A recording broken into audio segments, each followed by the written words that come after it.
भगवते वासुदेवाय। ओम नमो भगवते वासुदेवाय। नारायणं नमस्कृत्य नरं चैव नरोत्तमं देवीं सरस्वतीं व्यासं ततो जयमुदीरये। नष्टप्रायेषु भद्रेषु नित्यं भगवत सेवया भगवत्युत्तम श्लोके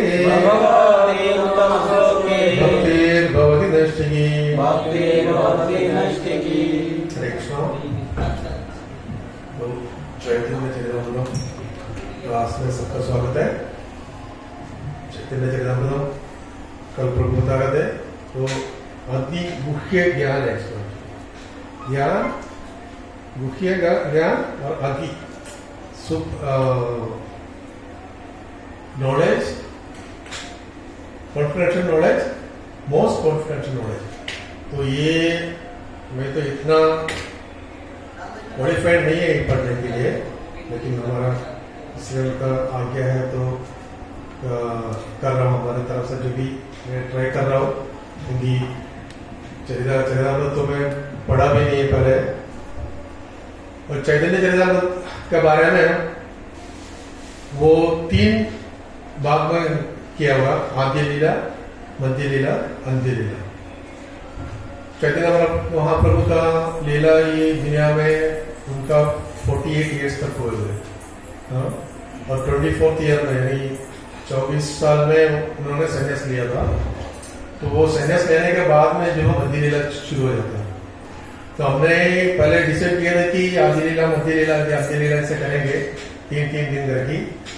तो लेकिन अब तक ऐसा आदि लीला भी खत्म तो हुआ नहीं है, वो हो भी नहीं सकता है, तो संक्षिप्त रूप में ही बताते। तो एक्चुअली मैं कल लेने वाला था, मेरा तो 3 दिन पहले आदि लीला खत्म करेंगे, फिर दूसरा नेक्स्ट 3 डेज में मध्य लीला शुरू करेंगे। तो इस हिसाब से मध्य लीला में थोड़ा देख ही रखा है, तो इसलिए मध्य लीला में बताओ। वो भी तो मध्य लीला में बहुत वॉल्यूम्स है, तो हम एक चैप्टर, कोई भी एक चैप्टर देखेंगे, उससे कोई पढ़ेंगे। तो अपना भक्ति सिद्धांत सरस्वती गोस्वामी महाराज पता है ना सबको, कौन है भक्ति सिद्धांत सरस्वती गोस्वामी महाराज? कौन है भक्ति सिद्धांत सरस्वती गोस्वामी महाराज? प्रभुपाद का जो गुरु है भक्ति सिद्धांत सरस्वती गोस्वामी, उन्होंने जो गौड़िया 64 गौड़िया मठ का स्थापन किया थे, उनको उनके शिष्यगण ने किसी ने एक बार पूछा था, अभी समझो हमारे पास भगवद गीता, भागवतम और चैतन्य चरितामृत, ये तीनों बुक हमारे पास है।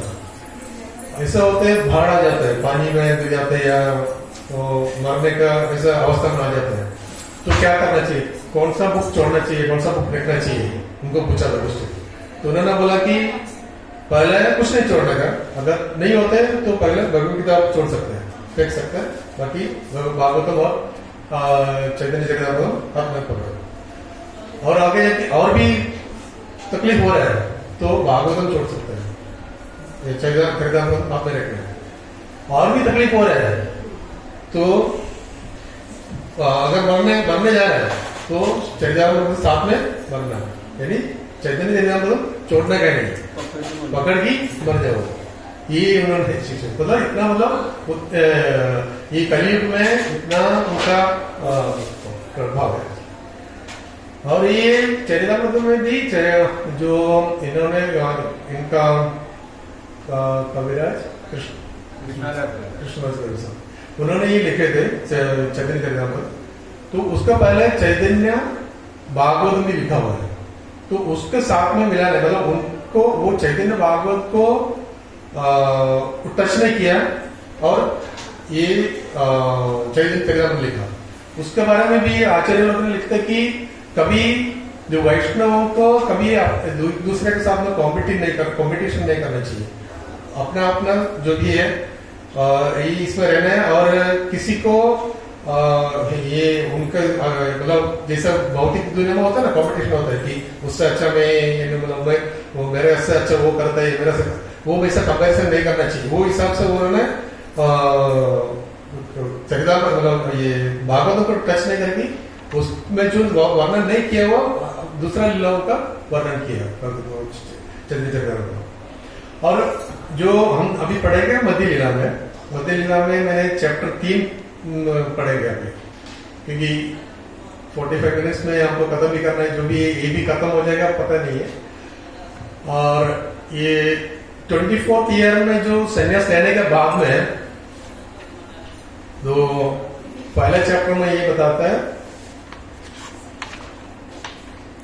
पहले चैप्टर फर्स्ट और 2 का जो समरी पढ़ेंगे। In this chapter there is a summary description about the past times performed by Shri Chaitanya Mahaprabhu during the middle period of his activity service as well as the 6 years at the end of his activity. यानी middle में, यानी 24 year में संन्यास ले लिया, उसके बाद में जो एक्टिविटीज है वो मध्य लीला में बताया गया। और ये जो पहला चैप्टर में all of these are described in brief. There is also description of Sri Chaitanya Mahaprabhu's ecstasy that occurred when he received the words beginning Yah Kaumara Hara, as well as description of how that ecstasy was explained in the words beginning Priyaso Yam Krishna by Sri Rupa Goswami. यानी चैतन्य महाप्रभु की लीला का आप देखेंगे, चैतन्य महाप्रभु ज्यादा प्रचारण नहीं किए थे, जैसे क्लास लेना और भागवतम सिखाना वैसे नहीं। उनको ये संकीर्तन में जब करना है संकीर्तन में, और संकीर्तन में जो करते तो चैतन्य महाप्रभु दूसरा दुनिया में चला जाते थे, कभी बेहोश आ जाते थे, गिर जाते, कभी रोते हंसते, वो मतलब कुछ डिफरेंट दुनिया में, मतलब वो संकीर्तन में जो भगवान का नाम जपने में कितना आनंद मिलता है वो दिखाते थे। और उनका जो भी शिष्य बने हुए हैं वो ऐसे प्रचारण से नहीं हुआ, उनको देखी वो जो आचरण करते थे, वो उसमें जो हम आनंद में रहते थे, संकीर्तन करते हुए जब करते हुए जो आनंद में रहते, उसको देखते हुए, वो आनंद को देखते हुए लोग शिष्य करना। यानी किसी को बोला नहीं ये शिष्य बनना चाहिए, जैसे हम लोग क्लास में जब बताते ना भगवत गीता में ये बनाए, ये क्रिया उनको जप करना चाहिए, ये 16 माला करना चाहिए, करके भक्त बनना चाहिए, सेवा करना चाहिए, मतलब बोलते रहते हम। वो चैतन्य महाप्रभु कभी ऐसे नहीं, कभी खाली उन्होंने वो खुद जो करते हैं वो देख के लोगों को जो भी शिष्य वो है वो उसको पता चला, वो उसमें उसका मन से प्रभाव वो लेके वो आ गया, तो वैसे था। तो उनका तो ये, और उसमें ना कोई तो कृष्ण का जो कृष्ण के बारे में जो भी गाना, जो भी मतलब जो भजन जो लिखते हैं वो सुनेगा तो उसमें ज्यादा उनको एक्सटेसी हो जाते थे। जो रूपा गोस्वामी वगैरह जो लिखे थे, बहुत सारा कृष्ण भजन लिखा हुआ, वो सब सुनेगा तो बहुत सारा एक्सटेसी में आ जाते हैं। Because he wrote that Srila Rupa Goswami was specifically blessed by the Lord.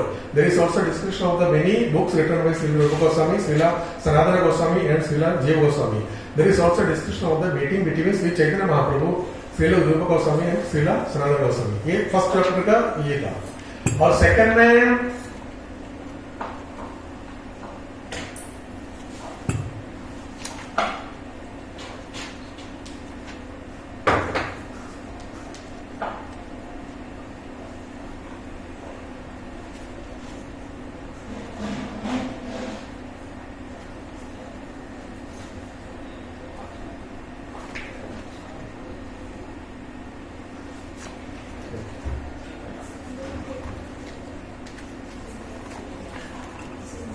in this chapter, the author describes the pastimes of Lord performed during the last 12 years of his life.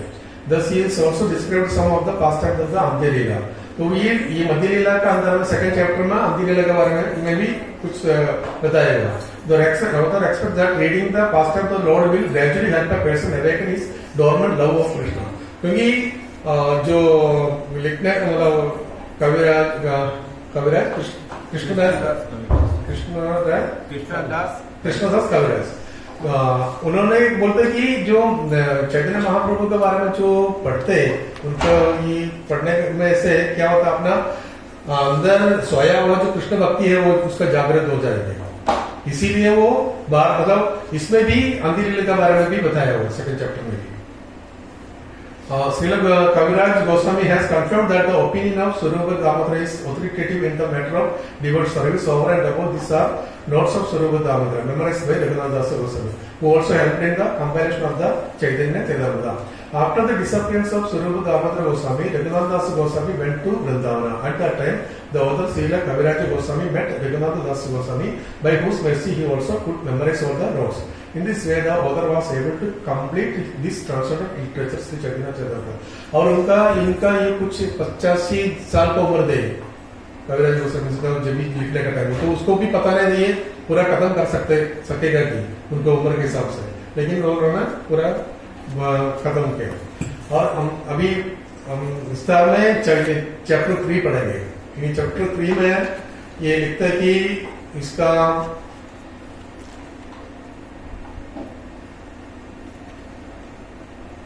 मध्यलीला chapter 3. क्योंकि वो मैं तो मध्यलीला लड़ रहा था ना कल से, क्योंकि कल शाम को फिर रात को गौराज प्रभु बताया कि अमृत मुझे उसका ये करने का.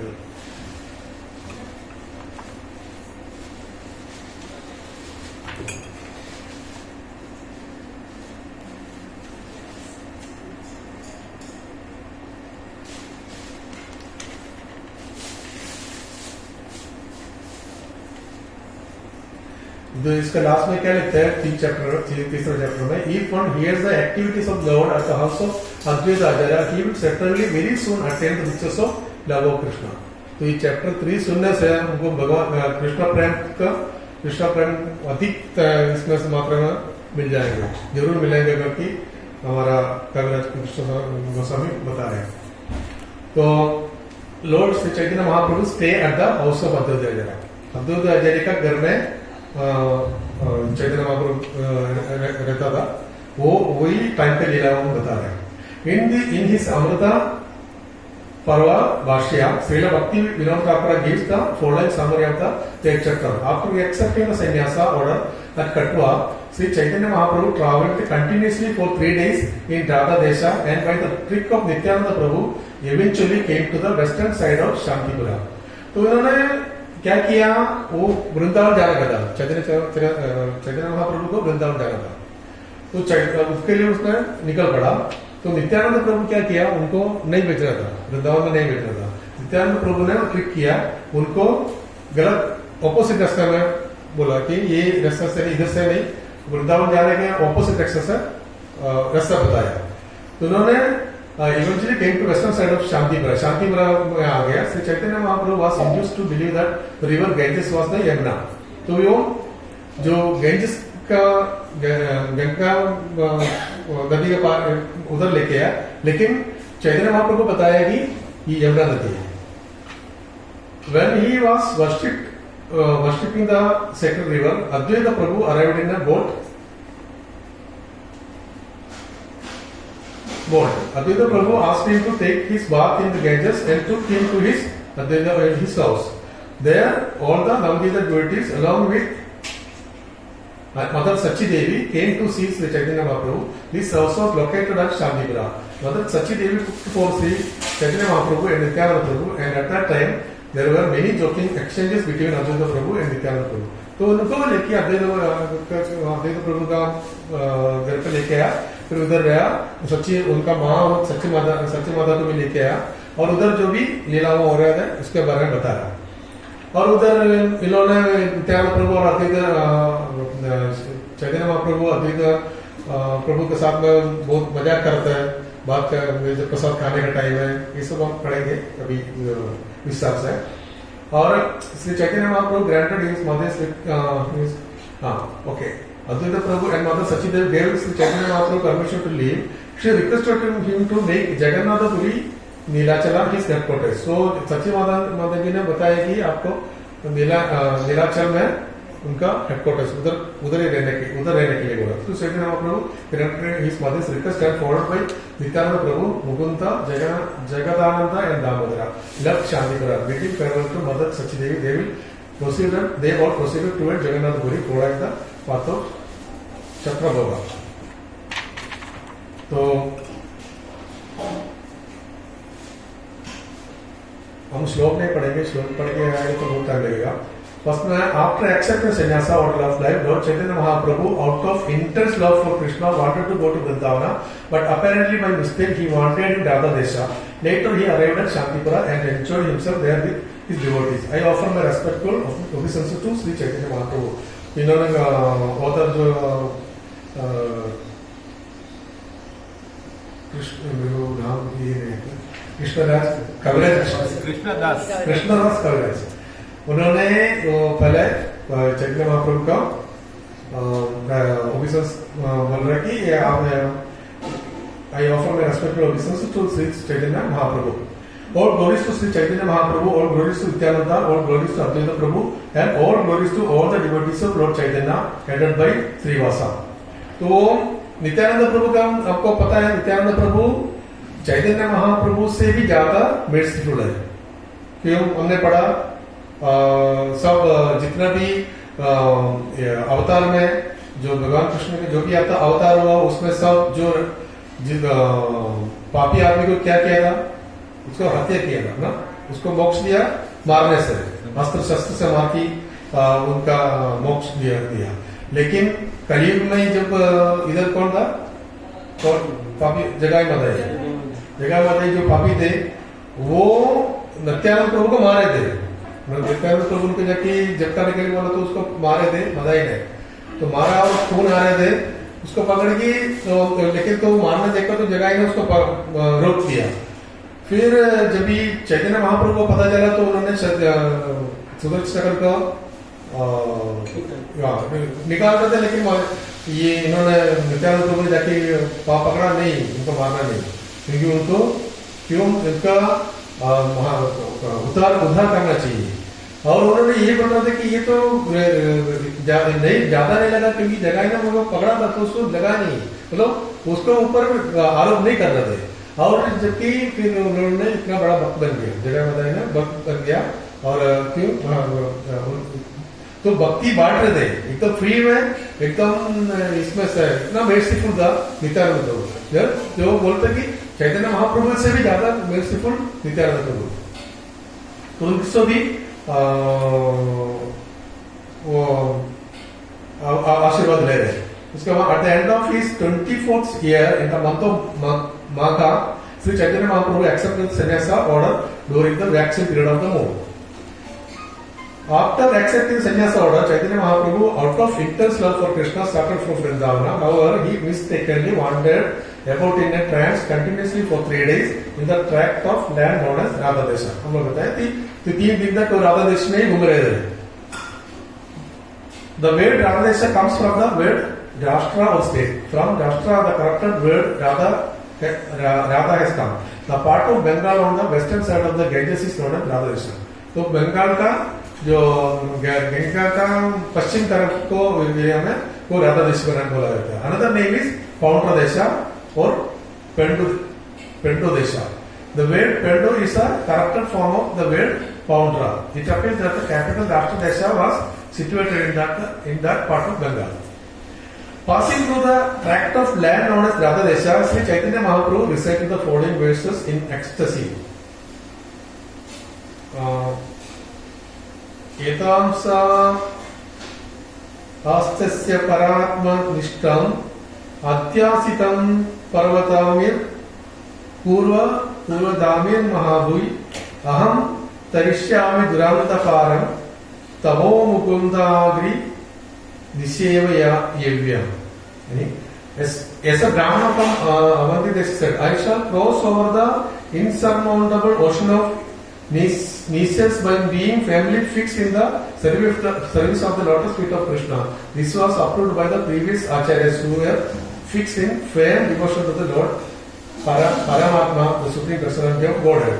तो मतलब ये भौतिक दुनिया से हमको क्रॉस करने के लिए भगवान श्री कृष्ण का पादार में मतलब उसको फैमिली फिक्स कर मतलब ध्यान करके भक्ति करना चाहिए। इसका परफेक्ट वगैरह नहीं पढ़ेंगे, बहुत बड़ा है। one who can control the forces of speech, mind, anger, belly, tongue and genitals is known as Goswami and is competent to accept disciples all over the world. तो सन्यासी बनने के बाद में सन्यासी बनने के बाद में एक्चुअली क्या होता है, उनको वो वैरागी बन जाता है. सही. वैरागी कैसा है, दो साइड से वैरागी हो जाते हैं, बाहर से भी अंदर से भी. तो जो सन्यासी या ब्रह्मचारी होता है उनको दोनों तरफ से वैरागी होना चाहिए, बाहर से भी अंदर से भी. लेकिन जो गृहस्थ होता है तो उसको क्या है, वो बाहर से वैरागी होने की जरूरत नहीं है, अंदर से वैरागी होना चाहिए. क्यों? क्योंकि गृहस्थ को कोई अपना रेस्पॉन्सिबिलिटी होता है ना.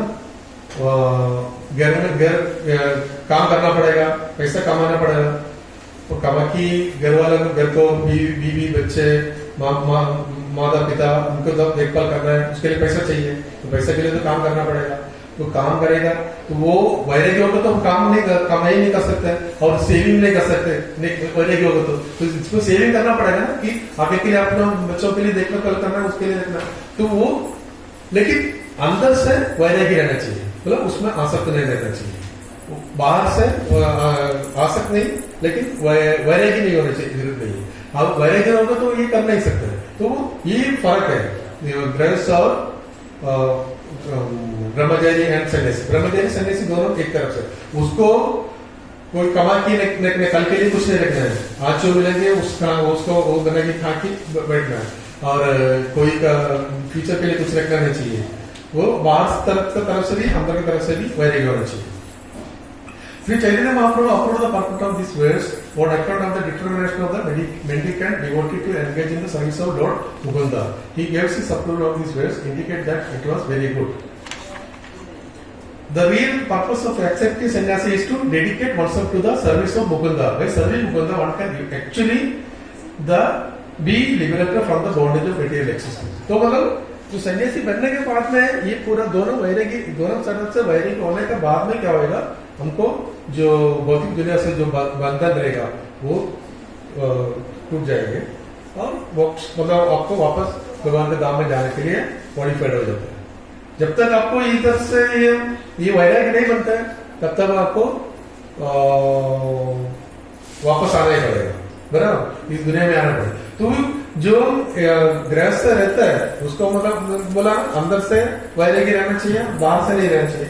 लेकिन ये उसको गृहस्थ का जीवन छोड़ना क्या है बाद में, इसका बाद में एक एज का बाद में उसको छोड़ के वो वानप्रस्थ में आना है. वानप्रस्थ में आएगा तो ये हो जाता है वानप्रस्थ संन्यास का पहले वानप्रस्थ होता है.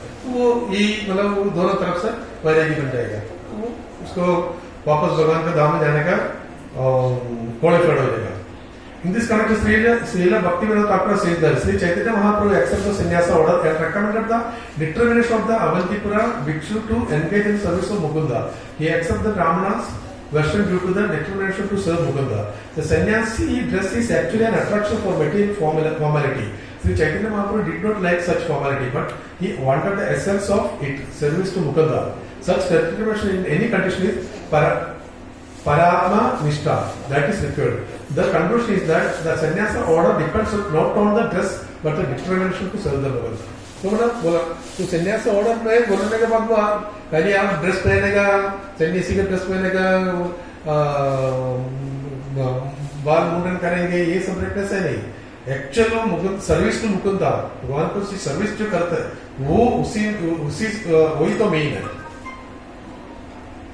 After accepting sannyas order, Sri Chaitanya Mahaprabhu decided to go to Vrindavan and engage himself wholly and solely in the service of Mukunda in a solitary place. तो उनका ये इच्छा था कि वृंदावन में जाके भगवान का सेवा करेंगे पूरी तरफ से. और as Sri Chaitanya Mahaprabhu was on en route to Vrindavan, all the ecstatic symptoms became manifest and he did not know in which direction he was going, nor did he know whether it was day or night. तो वो वृंदावन के लिए निकल पड़ा तो उसका एकदम ecstasy था और उसको पता नहीं दिन है रात है, किधर जा रहा है, आगे जा रहा है, पीछे जा रहा है, कुछ पता नहीं. मतलब एकदम उसका वो भक्ति भाव मैनिफेस्ट हो गया। Yes, Sri Chaitanya Mahaprabhu went toward Vrindavan and Nityananda Prabhu, Chandrasekhara and Prabhu Mukunda followed him. So that means Nityananda Prabhu, ये जो तीनों Chandrasekhara and Prabhu Mukunda followed him. When Sri Chaitanya Mahaprabhu passed through Radhadesha, whoever saw him in ecstasy exclaimed, Hari, Hari, as they chanted in this way with the Lord. All the unhappiness of material existence diminished. तो इनका expanse देखते हुए जो लोग देख रहे थे वो भी हरी हरी बोलते हुए और बोलते बोलते उनको जो मटेरियल एक्सेस में जो भौतिक में जो क्या दुख थे वो सब निकल मतलब दूर हो गया। All the cowherd boys who saw Sri Chaitanya Mahaprabhu passing joined with him and began to shout loudly, Hari Hari, जो भी देखते हैं हरी हरी बोल रहे हैं। When he heard all the cowherd boys also chanting Hari Hari, Sri Chaitanya Mahaprabhu was very pleased. He approached them, put his hand on their head and said, "Go on chanting like that." तो ये देखा तो चैतन्य महाप्रभु बहुत खुश हो गया। उनको देखी आशीर्वाद देते हुए बोला कि "Go on chanting like that." बोलते रहो हरी हरी बोलते रहो। Sri Chaitanya Mahaprabhu was thus blessed with them all, saying that they were all fortunate. In this way, he praised them and he felt very successful because they chanted the holy name of the Lord Hari. तो मतलब ये हो गया ना, एक तरह प्रचार ही हो गया ना। तो चैतन्य महाप्रभु हरी हरी बोलते तो सुना तो दो लोग भी सुनने वाले भी बोलना हरी हरी, तो वो उनको आशीर्वाद दिया कि ये बोल हरी हरी चैंटिंग करते रहो। तो उन्होंने वो दोस्तों उसको कन्वर्ट हो गया, मतलब उनका भक्ति में आ गया उनका। तो उसमें चैतन्य महाप्रभु बहुत खुश हो गया। Calling all the boys in conference and telling a reasonable story, Nityananda Prabhu instructed them as follows. तो नित्यानंद प्रभु उनको सबको बुलाया, उनको कुछ कथा बताए और उनको ये बोलने के लिए बोला क्या if Shri Chaitanya Mahaprabhu asked you about the path to Vrindavan please show him the path on the bank of the Ganga सिंचन। तो उन्होंने बोला बच्चों को बोला कि तो आप अगर चैतन्य महाप्रभु आपको रास्ता पूछेंगे वृंदावन के लिए तो उसको बोलो गंगा का तरफ का जो रास्ता बताओ, यमुना का तरफ नहीं, गंगा तरफ का जो रास्ता बताओ। तो वैसे when the cowherd boys were questioned by Lord Chaitanya Mahaprabhu about the path to Vrindavan, the boys showed him the path on the bank of Ganges and the Lord went that way in ecstasy. तो उनको जो बताया तो immediately वो अपना लोग में वो एकदम ecstasy में चलते गया।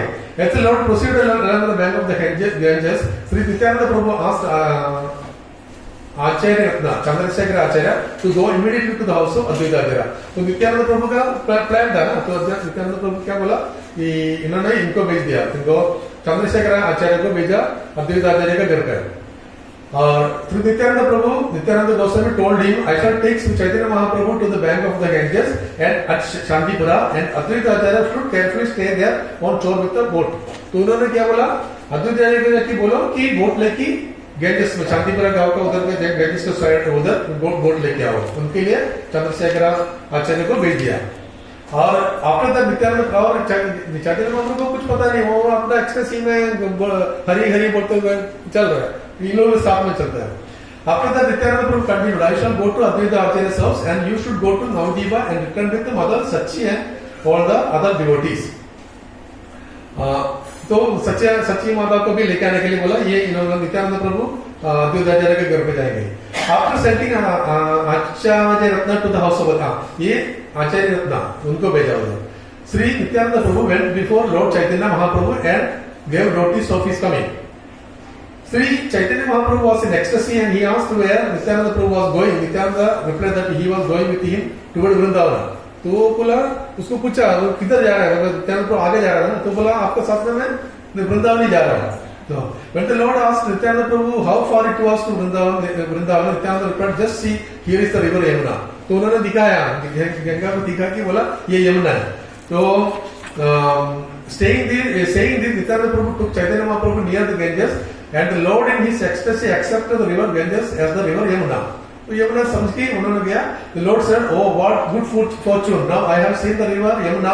Thus thinking the Ganges to be the river Yamuna, Chaitanya Mahaprabhu began to offer praise to it। तो उन्होंने गंगा समझ की प्रार्थना करने लगा।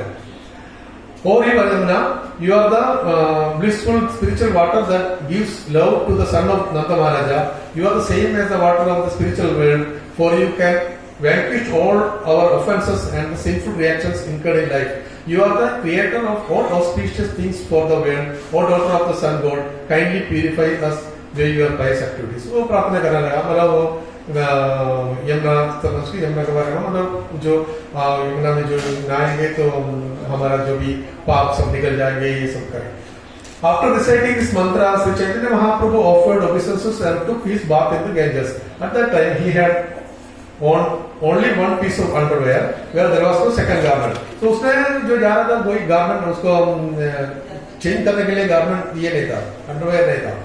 While Sri Chaitanya Mahaprabhu was standing there without a second garment, Sri Advaita Acharya arrived in a boat, bringing with him new underwear and external garments. तो उसके लिए garment सब लेके आके, कपड़ा सब लेके Advaita Acharya तब तक आ गया. When Advaita Acharya arrived, he stood before the Lord and offered his obeisances. After seeing him, the Lord began to wonder about the entire situation. तो Advaita Acharya को देखा तो उनको एकदम आश्चर्यचकित हो गया. Still in his ecstasy, the Lord asked Advaita Acharya, "Why did you come here? How did you know that I was in Vrindavan?" तो इनको लगा ये वृंदावन में आ गया ना, तो इसको आश्चर्य से पूछ रहे कि हाउ यू वाई क्यों इधर आ गया, कैसा पता है कि मैं वृंदावन में आ गया करके तुमको कैसा पता था. Advaita Acharya discussed the whole situation telling Sri Chaitanya Mahaprabhu, wherever you are, that is Vrindavana. Now it is my great fortune that you have come to the bank of the Ganges. तो उन्होंने बता दिया सब. तो बोला कि आप कहाँ भी हो तो वृंदावन है, किधर भी हो तो ये वृंदावन है. Sri Chaitanya Mahaprabhu then said, Nityananda has cheated me. He has brought me to the bank of the Ganges and told me that it was the Yamuna. तो उसको पता चला उसने cheating किया, Nityananda Prabhu cheating किया. When Sri Chaitanya Mahaprabhu accused Nityananda of cheating him, Srila Advaita Acharya said, whatever Nityananda Prabhu has told you is not false. You have indeed just now taken your bath in the river Yamuna. क्यों? वो बोलता है यमुना में ही नहाया बोलता है, उन्होंने बताता है. तो क्यों? Advaita Acharya then explained that at that spot the Ganges and Yamuna flowed together. एक western side में यमुना, eastern side में Ganga. Together. On the western side was the Yamuna and on the eastern side was the Ganges. So Advaita Acharya then suggested that since Chaitanya Mahaprabhu had taken his bath in the river Yamuna and his underwear was now wet, the Lord should change his underwear for dry garments. तो उसका कपड़ा दे देते हैं. Advaita Acharya said, you have been fasting continuously for 3 days in your ecstasy of love for Krishna. I therefore invite you to my home where you may kindly take your arms, come with me to my residence. तो वो उनको invite करता है Advaita Acharya अपने घर पर. ये 3 दिन से ये पूरा फास्टिंग बंद है चैतन्य महाप्रभु, तो उनको इन्वाइट करके तो लेके आता है. प्रभु continued, at my home I have just cooked one palmful of rice. The vegetables are always very simple. There is no luxurious cooking, simply a little liquid vegetable and spinach. तो लोग बोलते हैं कि ज्यादा कुछ नहीं है, थोड़ा वेजिटेबल सब कुक किया हुआ है तो आ जाओ घरे. तो इसमें लग्जरी कुकिंग नहीं, मतलब एकदम ये कुछ नहीं है. Saying this, Advaita Acharya took the Lord into the boat and brought the Lord to his residence. There, Advaita Acharya washed the feet of the Lord and was consequently very happy with it. तो उनको आया जो आचरण किया, उनको पाव धोया और उनको घर में लेके आया. All the vegetables were first cooked by the wife of Advaita Acharya. Then Srila Advaita Acharya patiently offered everything to Lord Vishnu. जो भोग भगवान को ऑफर किया, और the prepared food was divided into 3 equal parts. One part was arranged on a metal plate for offering to Lord Krishna. Of the 3 divisions, one was arranged on a metal plate and the other 2 were arranged on plantain leaves. क्या बोलते हैं, banana leaf में दो part रखा, एक part metal plate में रखा. These leaves were not bifurcated and they were taken from a banana tree that held at least 32 bunches of bananas. The 2 plates were filled very nicely with the kind of food described below. तो ये इसमें अभी आगे जाके इसमें बहुत सारा है, तो अब जाएंगे मतलब खाना, मतलब प्रसाद जो भगवान को बुलाते हैं प्रसाद ग्रहण करने के लिए, तो बोलते कि इतना नहीं खाएंगे, बहुत सारा है कि मैं इतना नहीं खा पाऊंगा. लेकिन Advaita Acharya बोलता है नहीं आपको ये सब खाना है।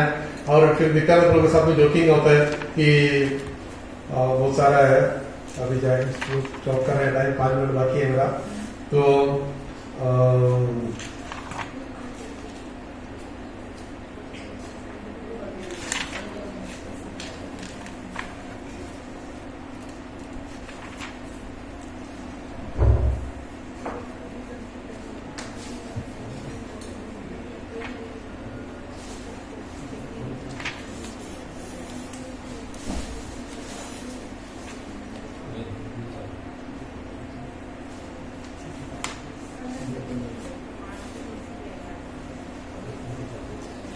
तो ये although Sri Chaitanya Mahaprabhu was thinking that the quantity of food was enormous, Nityananda Prabhu on the contrary thought it not even morsel. He had been fasting for 3 days and had greatly hoped to make fast on that day. Indeed, he said, although I am invited to eat by Advaita Acharya today, also it's a fast, so small quantity. तो चैतन्य महाप्रभु बोलते हैं कि बहुत सारा प्रसाद है तो ये इतना नहीं खा पाएगा, लेकिन नित्यानंद प्रभु क्या बोलता है कि 3 दिन से तो फास्टिंग कर रहे हैं, वो तो उसके लिए एक काम के लिए इतना नहीं है, ये इधर आज भी फास्ट में भी मुझे फास्टिंग करना पड़ेगा। नित्यानंद प्रभु बोलते हैं वो तो खा लेंगे, बाकी मुझे खाने के लिए कुछ नहीं है, तो मुझे आज भी फास्टिंग करना पड़ेगा। मतलब वो जोकिंग कर रहा है अद्वैत आचार्य से। तो हम लोग अद्वैत आचार्य का मतलब वो अद्वैत आचार्य रिप्लाई क्या करता है, you are meditating traveling on pilgrimage, sometimes you eat fruits and roots and sometimes you simply go on fasting. I am a poor brahmana and you have come to my home, please be satisfied water. तो मैं एक गरीब ब्राह्मण है, तो मेरे पास जितना है वो उससे खुश हो जाओ, क्योंकि इतना मैं खिला नहीं सकता। ऐसे सब लोग दोनों बहुत जॉब करते हैं। उसके बाद में इनको बुलाता है। बाकी ये अपना कौन था दो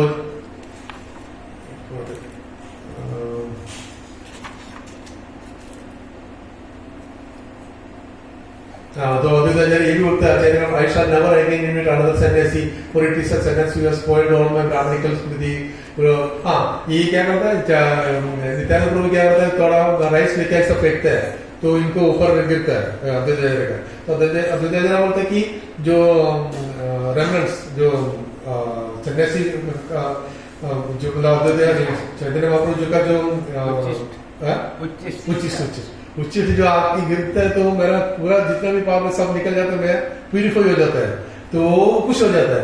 फिर बोलता है कि इनको बोलता है कि अभी मैं कभी सन्यासी के लिए बोला, मतलब वो जोकिंग, ये बहुत सारा जोकिंग करता है।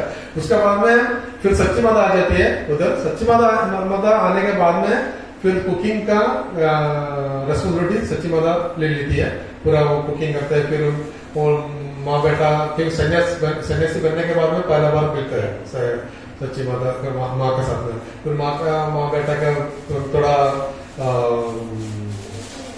बातचीत चलता है और वो उनको बेटा के तरफ से उसको पालन देखते हैं, उसको प्रसाद खिलाता है, ये सब करता है। फिर ये करके फाइनली इन लोग ने और कंटिन्यूस कीर्तन चलता है, कंटिन्यूस कीर्तन। और कीर्तन में कभी चैतन्य महाप्रभु बेहोश हो जाते हैं और गिर जाते हैं, कभी हंसते हैं रोते हैं, इससे कंटिन्यू करते हैं प्रसाद।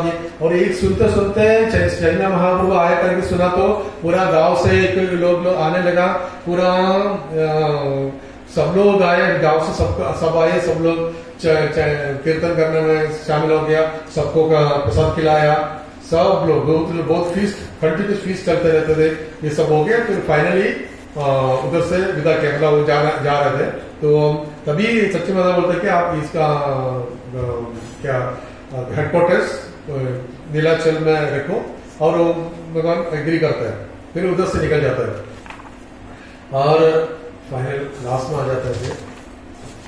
मैं तो लास्ट का सुनना चाहिए ना मेरे पास।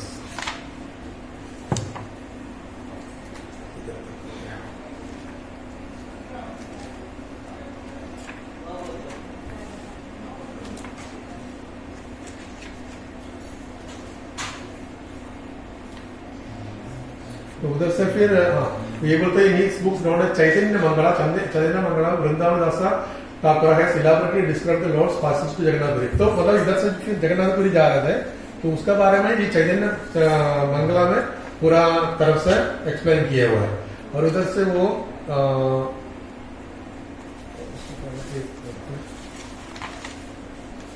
loaded with the other four persons, went along the banks of the Ganges through the path of Chatrabhoga towards Nilagiri Jagannath Puri. तो उधर से निकल के इधर से चला गया. In the southern section of the Eastern Railway, in the district of 24 Parganas, is a station named Magrahata. If one goes to the southeastern side of that station for some 14 miles, there is a place called Jayanagara. About 6 miles south of this Jayanagara station is a village named Chatrabhoga. Sometimes this village is called Khadi. In this village is a deity of Lord Shiva known as Vaijur Kanatha. A festival takes place there every year during the month of Chaitra. The festival is known as Nanda Mela. At the present moment, the Ganges does not flow there. On the same railway line is another station known as Bawilpura, and near this station is another place called Akisara.